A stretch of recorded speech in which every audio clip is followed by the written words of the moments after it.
തീയതി എത്രയാണ്? 27 മാസമാണ്. എല്ലാവരും എടുക്കാമാരും വിളിക്കും. ഒന്ന് കഴിയച്ചല്ലേ. ഇന്ന് ജൂൺ 26-ാം തീയതി വ്യാഴാഴ്ചയാണ്, നമുക്ക് എല്ലാവർക്കും അറിയാം അല്ലേ?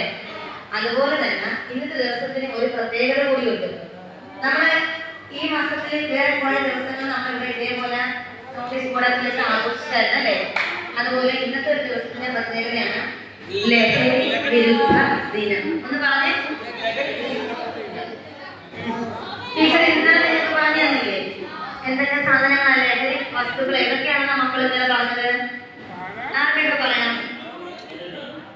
ലഹരി ഏതൊക്കെ വസ്തുക്കളാണ് ലഹരി എന്ന് പറയുന്നത് നമ്മൾ ഇന്നലെ പറഞ്ഞല്ലോ. ഇതിന് 3-4 കൂട്ടുകാർ പറഞ്ഞു. ഇന്നിട്ട് ആരുമില്ലേ? ഏതൊക്കെ ആലിനെ ഇന്നലെ ഏതാ പറഞ്ഞത്? സിഗരറ്റ്. സോഫി മിടുക്കി. എണീറ്റ് സോഫി എണീറ്റ് നിൽക്ക്. ഏതാണ് പറഞ്ഞത്? കഞ്ചാവ്, സിഗരറ്റ്, മദ്യം. ഇനി ഇത് മാത്രമല്ല, ഒരുപാട് ലഹരി വസ്തുക്കളുണ്ട് അല്ലേ?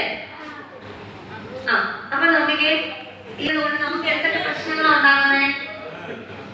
ആരോഗ്യം നമ്മുടെ വശമാവും അല്ലേ? ഒരുപാട് നമ്മൾ കേട്ടിട്ട് പോലും ഇല്ലാത്ത ഒരുപാട് രോഗങ്ങൾ നമ്മൾക്ക് വരും അല്ലേ? നമ്മുടെ സ്വഭാവം മാറിപ്പോകും. നമുക്ക് മാത്രമാണ് അത് ദോഷം ചെയ്യുന്നത്?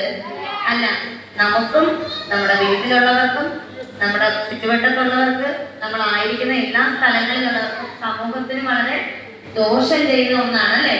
അപ്പൊ ഇന്നത്തെ ദിവസത്തിന്റെ പ്രത്യേകത ചുരുക്കി പെട്ടെന്നൊന്ന് പറഞ്ഞുതരാം, ശ്രദ്ധിച്ച് കേൾക്കണേ. ലഹരിക്കെതിരായ അവബോധം ഏറെ പ്രാധാന്യമർഹിക്കുന്ന കാലഘട്ടം പതിവാണ്. ലോകത്താകമാനമുള്ള മനുഷ്യരെ പിടിച്ചുലയ്ക്കുന്ന ഒരു വിപത്താണ് ലഹരി.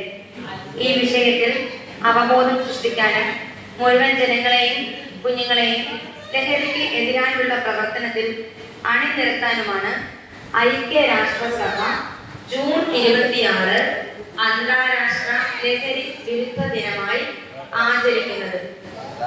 ഐക്യരാഷ്ട്രസഭയുടെ കീഴിലുള്ള വിയന്ന ആസ്ഥാനമാക്കിയുള്ള United Nations on drug and crime എന്ന സംഘടനയാണ് ദിനാചരണങ്ങളെ ഏകോപിപ്പിക്കുന്നത്. ഇത്തവണ ലഹരി വിരുദ്ധ ദിന ക്യാമ്പയിൻ കൊണ്ടാടുന്നത്. ഇനി എന്താണ് അതിന്റെ എല്ലാ പ്രാവശ്യവും ഓരോ വന്ദനം പറയുന്നത് ഒരു സന്ദേശം അല്ലെങ്കിൽ വാക്യം ഉണ്ടായിരിക്കും കേട്ടോ.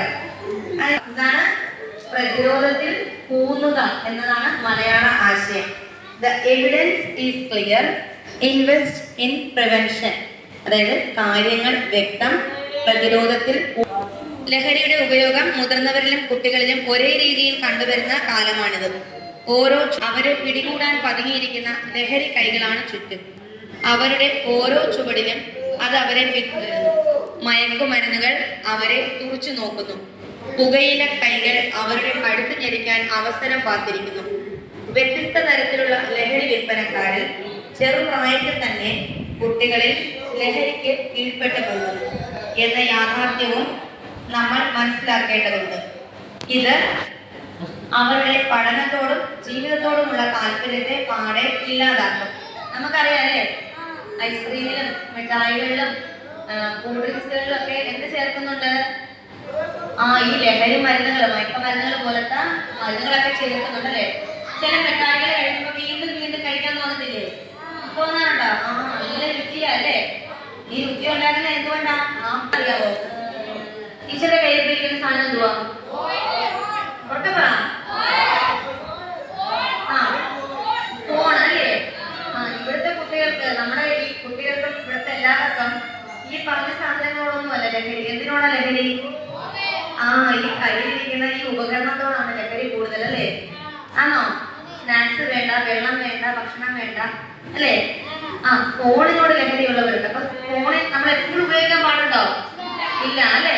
ഫോണിന്റെ ഉപയോഗം ഏറ്റവും അത്യാവശ്യമുള്ളപ്പോൾ മാത്രം. സാധാരണ ഫോൺ എന്തിനാണ്? ആശയവിനിമയം നടത്താൻ അല്ലേ? ഒരാളെ കണ്ടിൽ എന്തെങ്കിലും ചോദിക്കാനോ പറയാനോ ഉണ്ടെങ്കിൽ അത്യാവശ്യത്തിന് വിളിക്കാൻ വേണ്ടി മാത്രം. ശ്രദ്ധിച്ചേ, ചായ, കാപ്പി തുടങ്ങിയ വസ്തുക്കൾ എന്താണ്? ലഹരി പോലത്തെ വസ്തുക്കളാണ് കേട്ടോ. എന്ന് വെച്ച് ലഹരിയാണെന്നല്ല, ഒരുപാട് ഉപയോഗിച്ചാൽ നമ്മൾ അതിന് അടിമകളായിരിക്കും. അപ്പൊ ഇന്നത്തെ ദിവസത്തില് ഈ ലഹരി ദിനാചരണത്തോടനുബന്ധിച്ച് നമ്മുടെ കൊച്ചു കൂട്ടുകാര് നിങ്ങൾക്ക് വേണ്ടിയിട്ട് ഒരു മൈം പോലെ ഒരു സ്കിറ്റ് പോലെ ചെയ്യുന്നുണ്ട്.